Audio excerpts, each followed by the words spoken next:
मोसबार spectrometry के ज़रिए आप किसी कंपाउंड में सिग्मा बॉन्डिंग, पाई बॉन्डिंग और ऑक्सीडेशन स्टेट के ऊपर कैसे कमेंट कर सकते हो।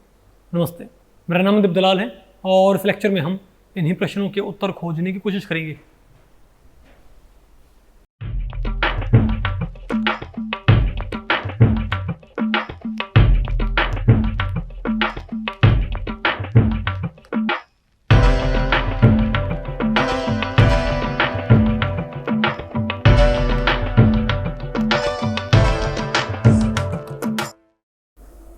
अब बताओ हम क्या पढ़ते हैं, बोलो भाई। अब हमें क्या पढ़ना है? Application of Mossbauer spectroscopy. ये भी मैंने आपको मोस्टली पढ़ा रखा ऑलरेडी, है ना। लेकिन भाई एप्लीकेशन ऑफ मोसबार स्पेक्ट्रोस्कोपी आप किस तरीके से मालूम कर सकते हो भाई, ऐसी क्या क्या एप्लीकेशंस हैं? तो भाई इसकी सबसे पहली एप्लीकेशन तो यही है कि आप इससे जो न्यूक्लियर स्ट्रक्चर होती है उसके बारे में इंफॉर्मेशन हासिल कर सकते हो। तो पहली एप्लीकेशन क्या है इसकी? Information about nuclear structure. कैसे भाई? भाई पहली बात तो आपको पता है, अगर केमिकल शिफ्ट क्या है भाई, हाई प्रेशर मोसबार पे, भाई मैंने आपको पढ़ाया था ना। बताओ केमिकल शिफ्ट क्या होती है हमारे पास? केमिकल शिफ्ट का फॉर्मूला क्या होता था हमारे पास? बताओ, के और क्या था, into source rho square minus rho square sample और minus R ground, sorry R excited minus R ground by R ground. नहीं है क्या आपको? तो अगर हाई प्रेशर पे ये टर्म क्या होगी? नेगेटिव। और केमिकल शिफ्ट क्या, अगर हाई प्रेशर पे टर्म क्या होगी? नेगेटिव। अरे क्योंकि आपने सैंपल को प्रेशराइज कर दिया तो ये टर्म बढ़ जाएगी ना भाई, तो ये टर्म पक्का क्या आएगी? नेगेटिव आएगी। तो अगर एक्सपेरिमेंटल केमिकल शिफ्ट क्या है? पॉजिटिव। मतलब ये टर्म भी क्या है? नेगेटिव भाई। मतलब आर ग्राउंड क्या है? ज्यादा है आर एक्साइटेड से। और अगर क्या है, अगर केमिकल शिफ्ट क्या है भाई? नेगेटिव आई। बोलो भाई, तो ये टर्म तो क्या नेगेटिव है, तो इसे क्या होना पड़ेगा? पॉजिटिव। और ये पॉजिटिव कब होएगी? जब आर एक्साइटेड क्या हो भाई हाई प्रेशर मोसबार पे आप किसको बढ़ा देते हो? प्रेशराइज करने पर सैंपल को रो स्क्वायर बढ़ जाएगी ना, इससे क्या होगी पक्का ज्यादा, तो डिफरेंस क्या आएगा? नेगेटिव आएगा। तो हाई प्रेशर पे टर्म क्या होती है? पक्का नेगेटिव होती है। तो अगर एक्सपेरिमेंटल केमिकल शिफ्ट क्या है? पॉजिटिव। तो ये टर्म भी क्या मतलब? नेगेटिव। और ये नेगेटिव कब होएगी? जब आर ग्राउंड क्या होगा?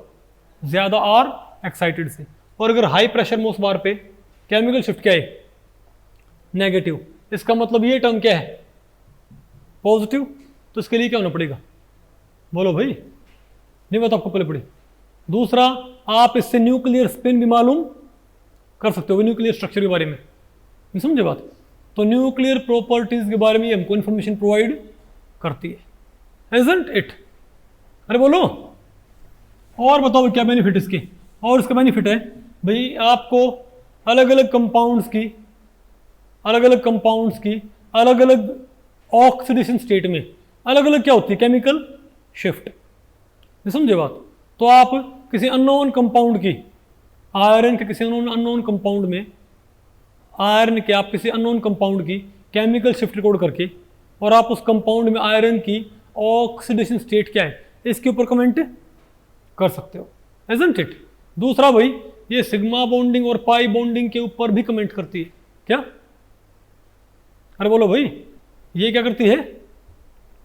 सिग्मा बॉन्डिंग और पाई बॉन्डिंग के ऊपर भी। अच्छा होगा तो मैं आपको बताऊं, और भाई ये आपको नहीं है, जो एसिमेट्री होती है, जो मोलिकुलर स्ट्रक्चर होती है, उसके बारे में भी प्रोवाइड करते हैं आपको इंफॉर्मेशन। भाई आपको ऐसे कैसे? भाई सिंपल सी बात है, अगर किसी में क्वाड्रुपल स्प्लिटिंग होगी, इसका मतलब वहां पर क्या है? या तो क्लाउड क्या है? अनसिमेट्रिकल। या लिगेंड्स क्या है? अनसिमेट्रिकल। भाई वहां पर एसिमेट्री होगी तभी तो क्या होगा?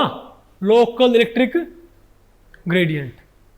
नहीं बात आपको पहले पड़ी? तो आप भाई, अरे भाई लोकल इलेक्ट्रिक ग्रेडियंट होने का मतलब क्या होता है? कि वहां पर इलेक्ट्रॉन डेंसिटी क्या है? Unsymmetrical, isn't it?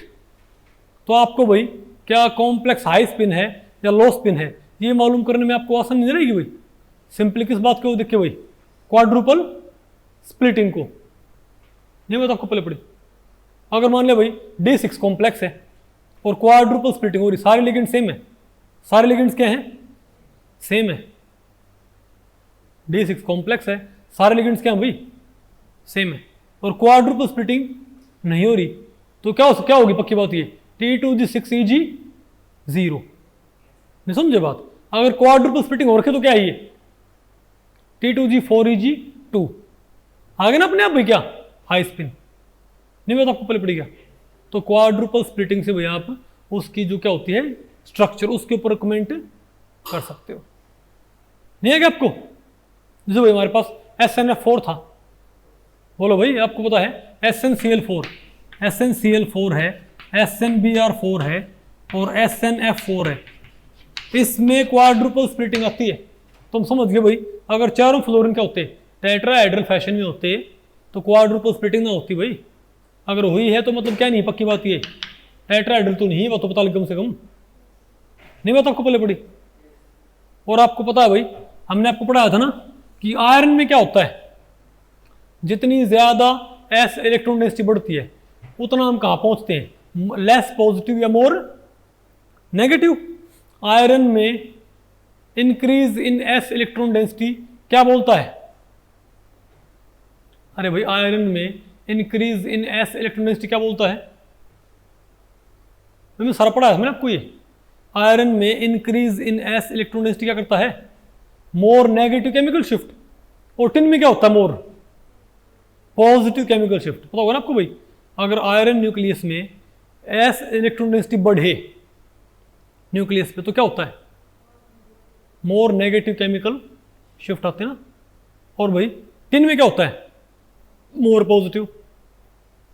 तो भैया आपको पता है अब एस इलेक्ट्रॉन डेंसिटी को कौन अफेक्ट करेगा, सिग्मा डोनेशन और पाई एक्सेप्टेंस।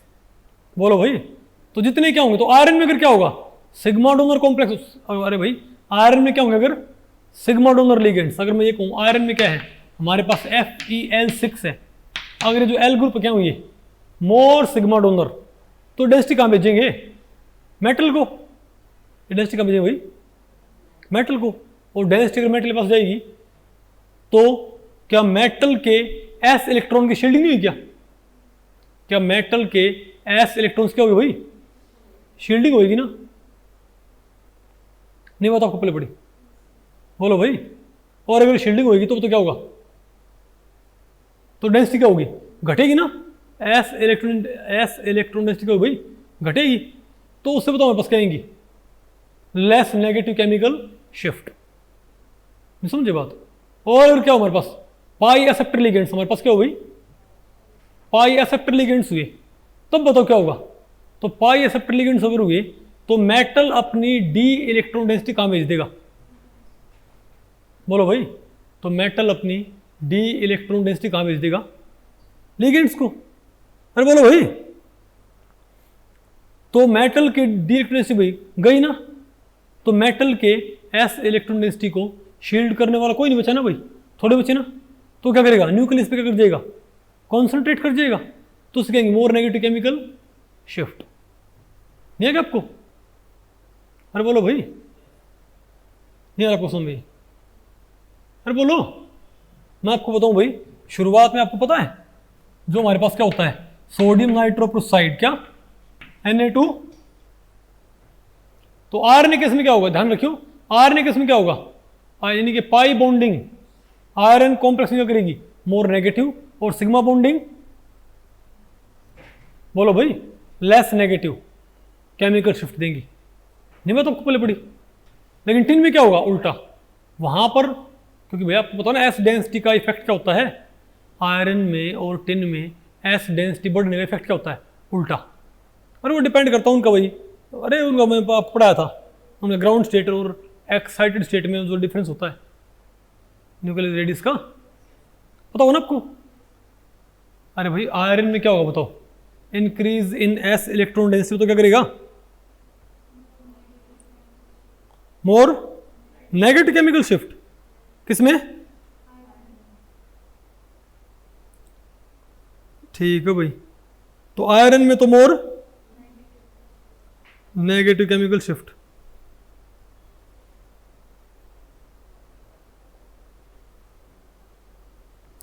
और नेगेटिव किससे भाई, पाई बॉन्डिंग से आयरन वालों में, और उल्टा इफेक्ट कहाँ आएगा, टिन वालों में। ठीक है बात। तो आप मुझे बताओ भाई, फॉर एग्जांपल हमारे पास सोडियम नाइट्रोप्रोसाइड, बोलो भाई Na2 क्या है, Fe क्या है, Na2FeCN5NO, ये होता है ना हमारे पास सोडियम नाइट्रोप्रोसाइड। भाई आपको पता है इसकी केमिकल शिफ्ट इतनी ज्यादा नेगेटिव होती है, समझे बात। किसे क्या मानते थे, आयरन 4, क्या इसको क्या मानते थे, आयरन 4 मानते थे भाई। क्या पर क्या मानते थे, बताओ आयरन किस में है, बताओ आयरन यहाँ पर बताओ किस में है, +4 में, क्योंकि इसको भी क्या मान लेता है, NO को क्या मान लेता है, नेगेटिव। तो क्या हो जाएगा x - 6 = -2। अरे तो 2 सोडियम गए तो चार्ज क्या आया, -2। तो x क्या है मेरे पास, +4 आ गया भाई। तो मानते थे कि क्या होता है ये, बोलो भाई। तो क्या मानते थे, क्या होता है, आयरन +4 में होता है। लेकिन हमको पता है भैया क्या होता है, आयरन 2+, यहाँ पर क्या होता है आयरन, बोलो भाई, बाईवैलेंट स्टेट के अंदर होता है। कैसे भाई, क्यों फिर आप कहोगे, क्योंकि इसकी जो वैल्यू होती है ना केमिकल शिफ्ट की, वो पता कितनी होती है। अरे भाई जो यहाँ पर केमिकल शिफ्ट की वैल्यू होती है इसमें, ये बहुत ही ज्यादा क्या होती है, नेगेटिव।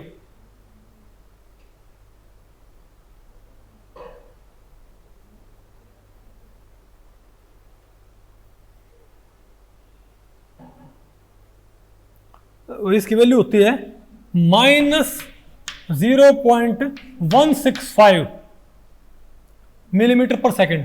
ये क्या होती है केमिकल शिफ्ट भाई, सोडियम नाइट्रोप्रोसाइड की ये क्या होती है केमिकल शिफ्ट। और हमको पता भाई इतनी ज्यादा नेगेटिव के लिए तो एस इलेक्ट्रॉन डेंसिटी बहुत ज्यादा होनी चाहिए इसके पास है, समझे बात। हमको पता, हमने आपको पढ़ाया था ना भाई कि एस इलेक्ट्रॉन डेंसिटी बढ़ेगी न्यूक्लियस पे, तो क्या आएगा, मोर नेगेटिव केमिकल शिफ्ट। लेकिन भाई ये इतनी नेगेटिव केमिकल शिफ्ट पता है क्या सजेस्ट कर रही है, क्या होना चाहिए आयरन +4 में। अरे भाई क्योंकि आपको +2 +4 +3 में अंतर क्या है, तीनों में क्या है, 4s तो गायब है, 1s2 2s2 3s2 तीनों में है। अरे भाई +3 में क्या है, आयरन +3 में क्या है, डी इलेक्ट्रॉन तो क्या हो गए, कम हो गए। +4 में क्या हो गए, आयरन +2 क्या होता है, D6, +3 क्या होता है, +4 क्या होता है, D4।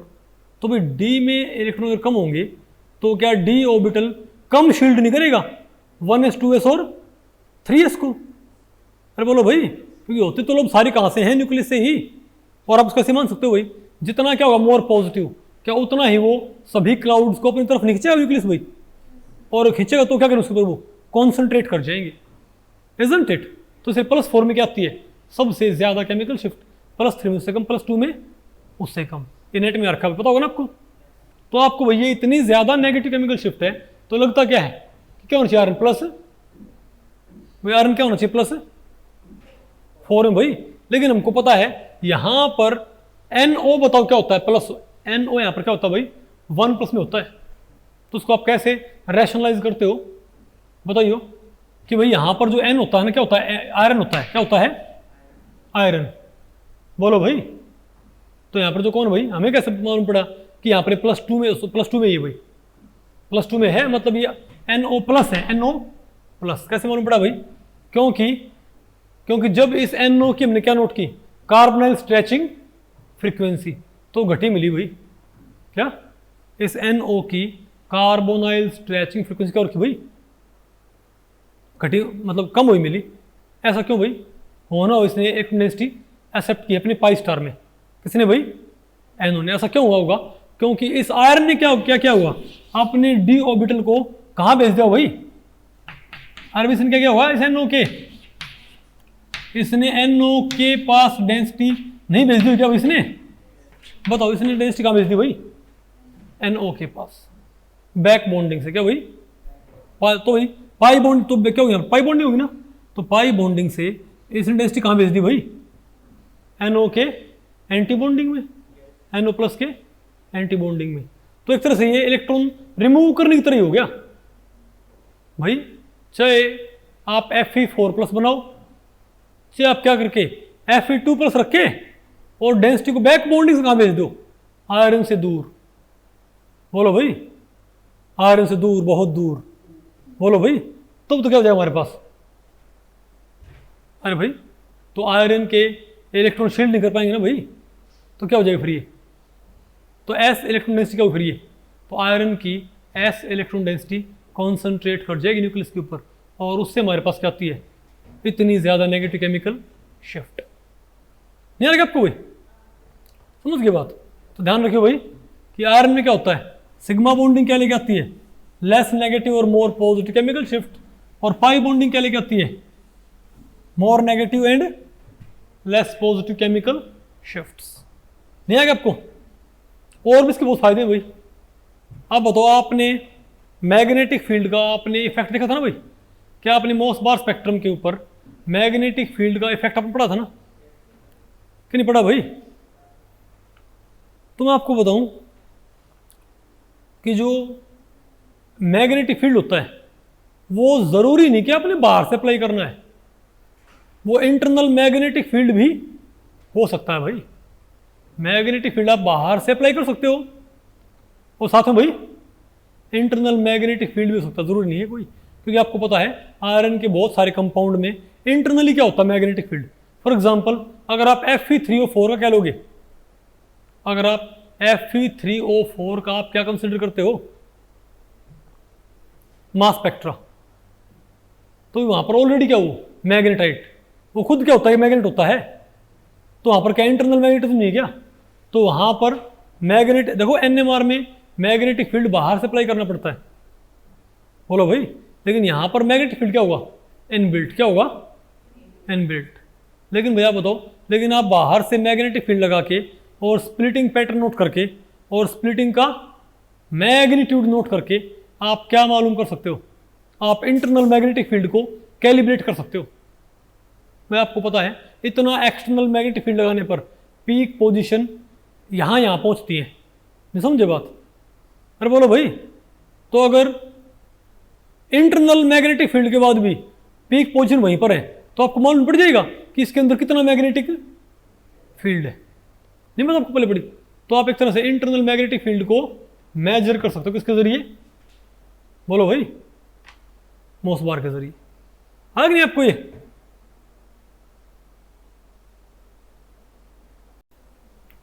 तो भाई इस लेक्चर में इतना ही। अगर इस लेक्चर के बारे में आपके कुछ प्रश्न या सुझाव हैं तो आप मुझे नीचे कमेंट सेक्शन में पूछ सकते हैं, मैं उनके उत्तर देने की पूरी कोशिश करूंगा। तो ठीक है, मिलते हैं अगले लेक्चर में, तब तक के लिए नमस्ते।